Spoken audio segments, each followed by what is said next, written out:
we cannot speak enough about the need to support our farmers as they produce the food we need in a way that is actually good for the country and good for our health. We talk regularly about the need to support our farmers and landowners to produce more food. Furthermore, we talk a lot about the need to protect and enhance our natural environment and the countryside, that many of us are privileged to live in and represent. And there needs to be no conflict between the two. Food production and biodiversity can be done and complement each other. But a mistake, I believe, that has been made is to give farmers the impression that it's both their responsibility that our countryside and natural environment has declined and their job to fix it. I disagree, but there is no denying that consumers, driven by supermarkets and government policy on inflation, have hungered for ever cheaper food, often wanting to pay less than it costs to produce. And the member for South Dorset has already made this point already. We know farmers face unparalleled challenges and are fighting fires, barely surviving each challenge as it rolls over them. And they have little time to think, plan and change the way they produce the food we need. And as a result, certainly the experience in Cornwall is that small farmers are handing over their land to large contractors to farm the land, and I'm seeing farmers in significant numbers reduce the amount of food they plan to produce, both they plan to produce this year and also for next year, and lots of farmers leaving dairy altogether, particularly potatoes and dairy, reduced enormously in Cornwall, and these are the very things that are essential to our daily diet. Certainly, yeah. And this describes a great point that we need to build more national food resilience. It is preposterous that in the 1980s we were producing 78% of what we consume, and now that's fallen to 60%. The grant funding that's been discussed earlier would help farmers, particularly around automation, and allow them, once they become more productive and efficient, to challenge the power of the supermarkets who have distorted the food chain. Does he agree that we need to rebalance the food chain in favour of primary producers?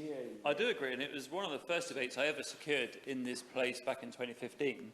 And I would suspect that figure around the 60%, if we looked at it right now, in terms of how farmers have shifted in the last 18 months and what they plan to do next year, that figure, I suspect, has come down even further.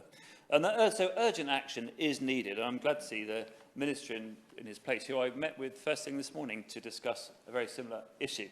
But food security, one thing that was said this morning, I completely agree, is that food security should be and must be adopted as a public good. And then we can actually focus government funding and support for farmers to actually deliver food security across our nation.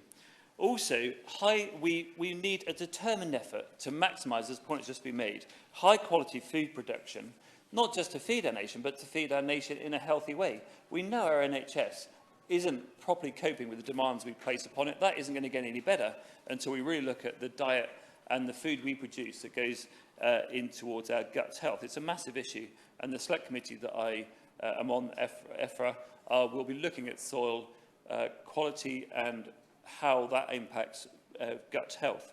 We need to attract talent, especially in opening up the opportunity to embrace science, innovation and harvest the food we need.